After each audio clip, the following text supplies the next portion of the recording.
বিসমিল্লাহির রহমানির রহিম। আসসালামু আলাইকুম। নতুন ২ টা ভিডিও নিয়ে আপনাদের সামনে চলে আসলাম। নতুন ভিডিও দেখতে সবাই পছন্দ করেন। আমি এখানে ডাউল ভর্তা করছি আর মটরশুঁটির ছাতু তৈরি করব। দেখেই তো বোঝা যাচ্ছে ২ জিনিস। ২ টা একসঙ্গেই আমি দিয়ে দিলাম ছোট করে। যত ছোট করে দেওয়া যায়, যেহেতু বড় ভিডিও কেউই দেখতে পছন্দ করে না। অল্প সময়ে যেন ২ টা ভিডিওই দেখতে পারে। এর জন্য ২ টা ভিডিও আমি ছোট করে কেটে নিয়ে আমি ভিডিওটা দিয়ে দিচ্ছি। এখানে আমি পেঁয়াজ আর কাঁচামরিচ দিয়ে সুন্দর করে ভেজে নেব। এক ডাউল ভর্তা কিন্তু সিদ্ধ করে হাতেও ভর্তা করা যায়, আবার তেলে দিয়েও ভর্তা করা যায়। ২ টা টেস্ট কিন্তু সম্পূর্ণই ২ টা আলাদা। একই রকম টেস্ট হবে না। এটা কিন্তু আমরা মাছ-মাংস দিয়ে যেটুকু ভাত খাওয়া যাবে তার চেয়ে দ্বিগুণ ভাত কিন্তু এই ডাল ভর্তা দিয়ে খাওয়া যাবে। এখানে যদি ১ চামচ ঘি হয় তাহলে তো আর কথাই নেই। এই তো পেঁয়াজটা ভাজা হয়ে গেছে। আমি ব্রেস্তার একটা ফ্লেভার, খুব সুন্দর ফ্লেভার আসে। আমি এখন ডাউলগুলো ঢেলে দিব।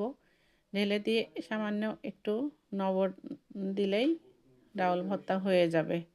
এইভাবে যদি আমরা ভর্তা করে খাই, আমাদের উপকরণও এখানে খুব কম, মশলাও তেমন নাই। এটা কিন্তু তেল মশলা খুবই কম দিয়েই সুন্দরভাবে আমি ডাউল ভর্তাটা করে নিচ্ছি। এখানে লবণ একটু দিয়ে এখন ঘুঁটে নিতে হবে।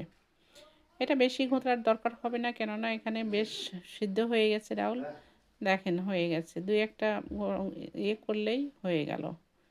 এখন আমি একটু সামান্য চিলি ফ্লেক্স দিয়ে এটা নাড়াচাড়া করে নামিয়ে ফেলবো। চিলি ফ্লেক্স দিলে এর ফ্লেভারটা, শুকনা মরিচের ফ্লেভারটা খুব ভালো লাগে। আমি কিন্তু শুকনা মরিচ এখানে দেইনি, এর জন্যই চিলি ফ্লেক্স দিয়ে দিলাম। চিলি ফ্লেক্স দিলে কালারটাও সুন্দর আসবে, ফ্লেভারটাও সুন্দর আসবে। এই তো আমার হয়ে গেছে। এখন আমি একটা বাটিতে নিয়ে নেব। এটা ঠান্ডা হয়ে গেলে শক্ত হয়ে যাবে। একটু নরম হলেই ভালো হয়। এটা কিন্তু আমরা ভাত, রুটি সব কিছু দিয়েই খেতে পারি। এই তো আমার বাটিতে দেওয়া হয়ে গেছে। আমি বাটির উপরে সামান্য একটু চিলি ফ্লেক্স দিয়ে দেব। তাহলে দেখতে ভালো লাগা, এটা আকর্ষণের জন্য এটা আমি দিয়ে দিচ্ছি। এটা খুব সহজে দেখেন হয়ে গেল। এটা বেশি সময়ও লাগলো না, বেশি মশলার দরকার হলো না।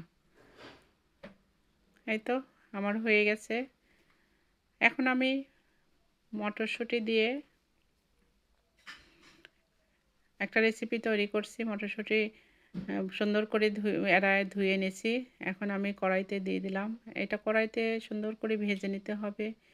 এটা ভেজে নিয়ে না ভাজলে এটা কাঁচা একটা গন্ধ থাকবে।